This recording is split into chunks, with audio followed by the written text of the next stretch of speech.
nous avons décidé de relever un défi, celui de définir l'indéfinissable, celui qui en limite certains et qui pousse d'autres à se dépasser, celui qu'on fuit et qu'on poursuit, qu'on tente de devancer, mais qui finit toujours par nous rattraper. Le temps. Le temps est devenu bien plus qu'une mesure de nos jours. Pour les marques, il est devenu un argument de vente puissant qui façonne nos choix et nos habitudes. Aujourd'hui plus que jamais, le temps, c'est de l'argent. Mais alors c'est quoi le temps ? Le temps correspond à une continuité indéfinie et infinie où se déroule la succession des événements et des phénomènes. Mais pourquoi cette obsession du temps ? Parce que gagner du temps, c'est en réalité pouvoir mieux le dépenser, mieux le perdre.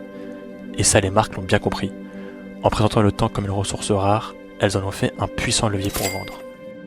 Selon l'âge ou la culture, notre rapport au temps influence notre façon de consommer. Les visionnaires misent sur la durabilité, tandis que les adeptes de l'instantané consomment vite et impulsivement.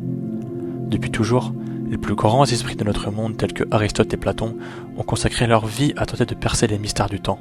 Et pourtant, aujourd'hui, nous cherchons toujours à le maîtriser. Notre quotidien multitâche en est la preuve, offrant un véritable terrain de jeu au marketing. Les marques s'adaptent à notre quotidien pressé en proposant des solutions toujours plus rapides. Elles ont façonné l'avènement de la fast life, ce mode de vie où chaque seconde compte, chaque clic est crucial. On clique, on commande, on consomme.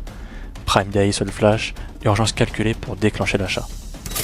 Ce sentiment d'urgence, amplifié par le FOMO, le Fear of Missing Out, nous pousse à agir vite. Pas le temps de penser, juste le temps d'agir. Le phénomène de time deepening explique que les consommateurs cherchent à accomplir plus en un temps limité. Il s'agit de capter notre attention, devenu un produit monétisé. Selon un rapport mené par HubSpot en 2024, 83% des spécialistes marketing jugent qu'une vidéo efficace doit durer moins de 60 secondes. Aujourd'hui, tout va vite, beaucoup trop vite. Réveil, email, métro, boulot, rendez-vous, réunion, pas une seconde à perdre. Solde, mode flash, collection capsule, fast fashion, Black Friday, pop-up éphémère, vente privée, promotion limitée, dernier jour, slogan engageant, publicité au rythme effréné. On a atteint la saturation, le consommateur est submergé. La vidéo vous semble longue ? Nous n'en sommes pourtant qu'à la moitié, alors restez bien concentrés. Dans un monde où la course contre le temps est devenue la norme, 53% des Français déclarent qu'ils aimeraient ralentir leur rythme de vie. C'est ici que les marques saisissent une opportunité cruciale, répondre aux besoins de déconnexion. Avec ce nouveau phénomène, le slow life devient un outil marketing puissant. C'est la valorisation de l'idée de ralentir son quotidien et de savourer chaque instant. KitKat illustre parfaitement ce besoin avec sa campagne emblématique « Have a break, have a KitKat ».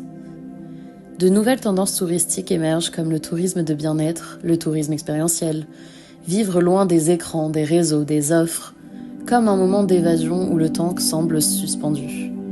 Certaines marques vont même jusqu'à promettre de figer le temps. Les cosmétiques anti-âge, qui créent l'illusion d'un contrôle sur le temps et exploitent le désir de ralentir les effets du vieillissement. Le meilleur exemple dont on pourrait vous parler finalement, c'est le secteur du luxe. Le temps devient un symbole de qualité et de durabilité, et c'est ce que prônent toutes les marques, comme Rolex ou Chanel, qui cultivent une intemporalité. Chaque produit est illustré dans une publicité au ralenti. Dans un monde qui s'accélère, elle se positionne comme des repères. Le slow life n'est plus une aspiration désormais, mais un moyen pour les marques d'humaniser et personnaliser l'expérience, renforçant leur lien avec les consommateurs. En fin de compte, le temps s'impose comme un terrain de jeu pour les marques qui, chacune à leur manière, cherchent à modeler nos choix en nous offrant une promesse, soit celle d'un temps optimisé, soit celle d'un temps retrouvé. Mais tout ça a un prix, l'essor d'une dépendance à l'immédiateté. Alors que notre attention ne cesse de diminuer, passant de 12 à 8 secondes en 20 ans, notre stress, lui, ne cesse d'augmenter. Il y a même des effets sur la santé qui sont mis en évidence avec par exemple 58% des Français qui remarquent un impact sur leur sommeil. Si intangible et pourtant si précieux, il est à la fois notre plus grande richesse et notre plus grande limite. Et si la véritable question n'était pas comment le consommer, mais plutôt comment le vivre pleinement ? On aimerait vraiment vous répondre, mais on n'a plus le temps.